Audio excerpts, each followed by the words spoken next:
Que son un poco más complejos y que tienen que ver con esto que ha sido la política de cierto desconcierto, política errática que ha tenido el gobierno provincial ante el escándalo que sacude a una parte de la policía provincial por la investigación judicial, que tiene que ver con la sospecha de que policías, de que altos oficiales de la División de Lucha contra el Narcotráfico pudiesen tener algún grado de complicidad y connivencia con justamente los narcotraficantes. Hay que recordar un poquito cómo se ha planteado este tema, donde el gobierno arrancó con una defensa de los acusados a partir de atacar y cuestionar la figura del fiscal que estaba llevando adelante la investigación. Lo hizo a través del ex jefe de policía, el entonces jefe de policía Frías, y del jefe de bloque de legisladores provinciales Sergio Busso, con durísimos cuestionamientos. Luego fue morigerando aquellos cuestionamientos para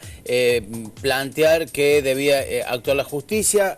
Primero defendió a los funcionarios responsables del área, tanto a Frías como al entonces ministro Paredes. Luego aceptó la renuncia, que en algunos casos, bueno, se habla de que más que una aceptación hubo una invitación a renunciar, y un llamado a ponerse a disposición de la justicia. Y junto con eso había un anuncio de enviar un proyecto de ley para que el jefe de drogas peligrosas, el jefe de lucha contra el narcotráfico de la policía, sea designado con acuerdo parlamentario, es decir, que tenga como una legitimidad política superior a la que tienen los oficiales y jefes de la policía. Esto había merecido una serie de cuestionamientos y ayer el gobierno provincial dio otra viraje sobre su postura con el tema al anunciar a través de una carta que el propio gobernador de la Sota mandó a la legislatura, que anunciar que este proyecto quedaba suspendido hasta tanto pasaran las elecciones. Digo, Roberto, si antes, en las circunstancias en que se planteaba la elección de un jefe de drogas peligrosas, el nombre lo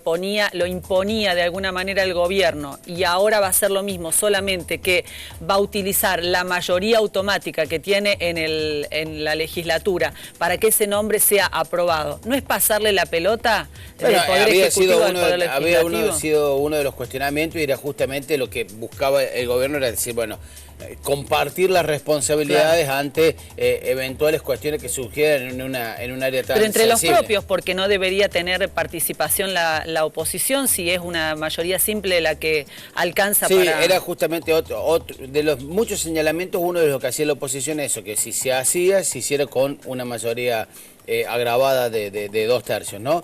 Bueno, la cuestión es que esto se congeló, pero hubo ahí otra de las cuestiones que tienen que ver con contradicciones muy fuertes que se están dando en este momento en el discurso oficial del gobierno de la provincia, y una de las cuestiones es que había 14 pedidos de informes de la oposición vinculados con distintos temas de seguridad, muchos de ellos vinculados con el tema de la relación que tiene la policía en el combate con el narcotráfico, el combate que se hace en Córdoba del narcotráfico.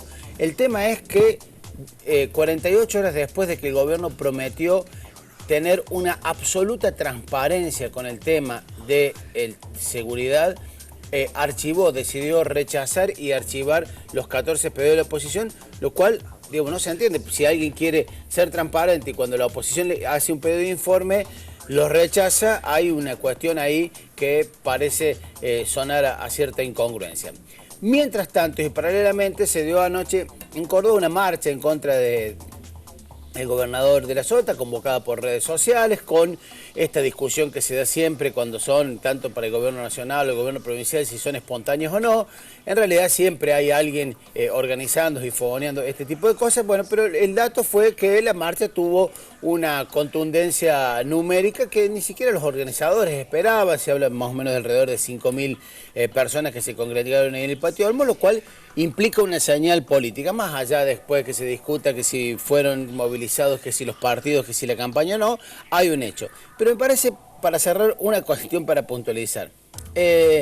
Ha habido, siempre en las marchas el que organiza, sea un gremio, sea cualquier organización, dice generalmente el doble de la gente que hay, ¿no? Eso ya forma parte del folclore. Y hay algunas formas de medir, digamos, hacer lo relativo. Me parece que esta cosa es mucho o poco, pero bueno, más allá de eso.